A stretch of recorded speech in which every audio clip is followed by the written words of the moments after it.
जब भी कोई इंसान गौतम बुद्ध के संगत में शामिल होता था तो वो उसे सबसे पहले शांत रहने को कहते थे। हर भिक्षु या हर शिष्य को ध्यान पे जाने से पहले शांत रहने को सिखाते थे। आज के इस भागदौड़ की दुनिया में हर तरफ सिर्फ शोर ही शोर है, जिसके वजह से दिमाग में तनाव पैदा होना लाजमी है। ऐसे में अगर आप हर रोज कुछ देर मौन रहने का अभ्यास करते हैं तो आप में तनाव पैदा करने वाला हार्मोन का लेवल ऑटोमेटिकली कम हो जाता है और इससे आपका दिमाग शांत रहने लगता है, आपके गुस्से पे नियंत्रण होने लगता है। दोस्तों, आज के इस वीडियो में हम जानेंगे कि लाइफ में किस किस सिचुएशन में हमें शांत रहना चाहिए और हमें कब बोलना चाहिए। हम ये भी जानेंगे कि शांत रहने से हमारे अंदर क्या बदलाव आता है। तो चलिए शुरू करते हैं। संध्या काल का समय था। गुरु अपने सभी शिष्यों को बुलाते हैं और कहते हैं कि कल सुबह सब लोग नदी में स्नान करने के बाद मेरी कुटिया के सामने उपस्थित हो जाना। सभी एक दूसरे से सलाह करते हैं कि क्या हमसे कोई भूल हो गई है, हम लोगों ने कुछ गलती की है या फिर कुछ और, लेकिन फिर ये भी सोचते हैं कि हो सकता है कि गुरुजी ने हमें कुछ ज्ञान देने को बुलाया रहेगा। सब लोग अपनी अपनी कुटिया में सोने को चले जाते हैं और अगली सुबह नहा धोकर गुरुजी के कुटिया के समक्ष इकट्ठे हो जाते हैं। गुरु कहते हैं, आज मैं तुम सबको चुप रहने के 5 फायदे के बारे में बताऊंगा। आज मैं बताऊंगा कुछ ऐसे पल, कुछ ऐसे मौके जहां चुप रहने से आपको बहुत फायदा होगा और बोलने से नुकसान हो सकता है। ऐसा करने से आपकी जिंदगी में चमत्कारिक बदलाव भी आ सकता है। जरूरत से ज्यादा बोलना या चुप रहना दोनों ही अच्छी बात नहीं है। जैसे जरूरत से ज्यादा बारिश हो जाना या फिर जरूरत से ज्यादा धूप हो जाना, दोनों ही हानिकारक होता है। दोनों का ही अधिकतम होने से परेशानी होने लगती है और दोनों ही दिक्कत पैदा कर देती है। वैसे ही अनावश्यक बोलने से भी काफी नुकसान हो सकता है।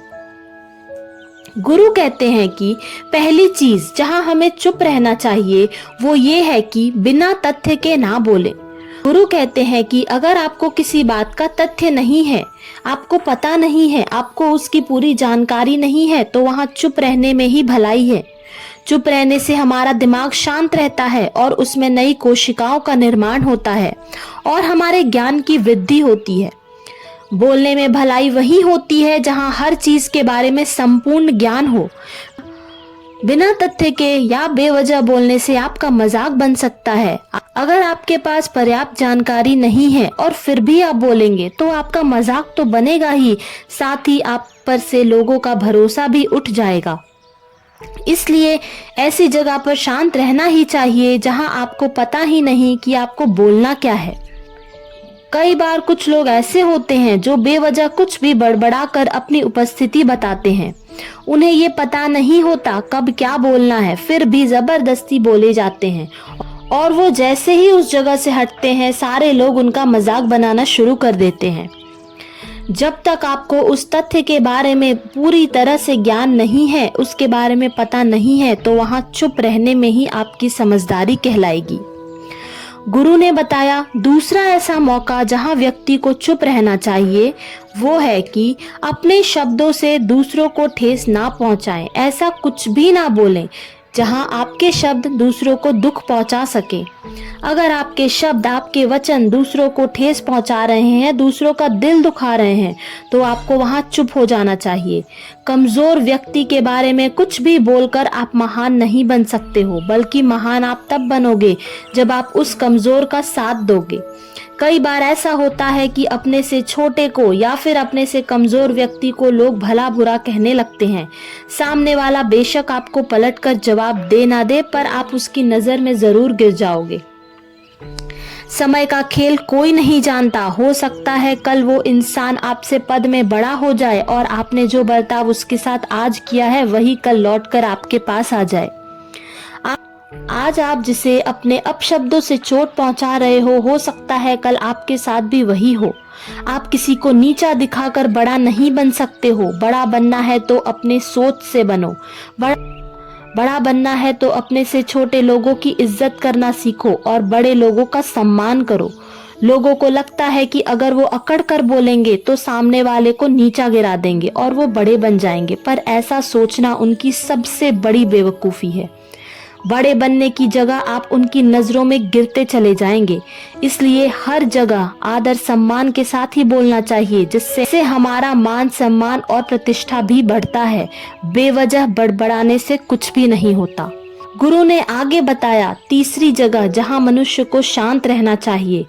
क्रोध या घृणा करने वाले लोग यदि आपके अपने हैं तो वहां शांत रहना ही उत्तम है, ताकि सामने वाले का गुब्बारा पूरी तरह से फट जाए और वो स्वयं ही शांत हो जाए। यदि आप सही हैं तो कतई उनसे माफी ना मांगे और चुप रहकर सही समय का इंतजार करें। उन्हें खुद ही अपनी गलती का एहसास होगा और वो आपके सामने झुकेंगे। गुरु ये भी कहते हैं कि अगर कोई अपना आप पर गुस्सा कर रहा हो तो आप वहां भी शांत रहें। ये आदर सम्मान देने की भी एक निशानी होती है। इससे ना कोई छोटा होता है ना कोई बड़ा। अगर आपको बहुत ज्यादा क्रोध आ रहा है तो आप वहां से चले जाएं या फिर चुप रहें। उस स्थान पर खड़े रहकर अपने गुस्से को बढ़ावा ना दें। क्रोध करने से आपके रिश्ते खराब हो जाएंगे और जो क्रोध करता है उसका ही बुरा होता है। गुरु ने कहा, चौथा ऐसा मौका जहां मनुष्य को समझदारी से काम लेना चाहिए वो है उस जगह पर सदैव चुप रहो जहां आपका उस मुद्दे से कोई संबंध ना हो। बिन वजह दूसरों के मुद्दे पर बोलेंगे तो आपके लिए ठीक नहीं होगा और उसमें आपका ही नुकसान है। इसका यह तात्पर्य है कि दो लोगों में हो रहे विवाद में आप अपना टांग ना डालें। अगर कोई आपसे सलाह मांगे तो ही अपनी राय दे, वरना यथासंभव चुप ही रहें। किसी के भी पर्सनल लाइफ में बिना बुलाए दखल ना दें। कोई जब तक आपकी राय ना मांगे आप चुप ही रहें। इससे पहले तो आपकी इज्जत बढ़ेगी और दूसरी बात आप हमेशा शांत रहेंगे। क्या जरूरत है दूसरों के मामलों में टांग लड़ाने की? क्या जरूरत है उन लोगों के बीच बोलने की जो लोग आपको महत्व ही नहीं दे रहे हो? ऐसे में आपके लिए चुप रहना ही सबसे उत्तम है। गुरु बताते हैं कि वो पांचवी जगह जहां मनुष्य को चुप रहना चाहिए वो ये है कि जब कोई व्यक्ति किसी तीसरे की बुराई आपसे करे तो उस वक्त आपको चुप रहना चाहिए। अपनी राय व्यक्त ना करें, क्योंकि जो आज आपके सामने किसी तीसरे की बुराई कर रहा है वो कल आपकी बुराई भी उससे जरूर करेगा। नीति शास्त्र के अनुसार जो अपने मुंह को बंद रखते हैं और बुद्धि से काम लेते हैं वही सबसे समझदार मनुष्य कहलाते हैं।